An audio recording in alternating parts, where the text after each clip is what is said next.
কারো মৃত্যুর পর কি এমন ঘটতে পারে যে জানাজায় আটকে যায়?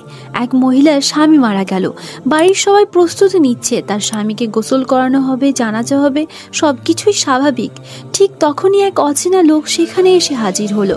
সে মহিলার বাড়ি ও স্বামী সম্পর্কে বিভিন্ন প্রশ্ন করতে লাগলো।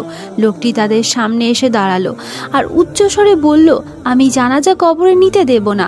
সবাই অবাক হয়ে জিজ্ঞেস করলো, কেন, কি হয়েছে? সে লোকটি বলল, মরার আগে সে আমার কাছ থেকে 10 লক্ষ টাকা ঋণ নিয়েছিল।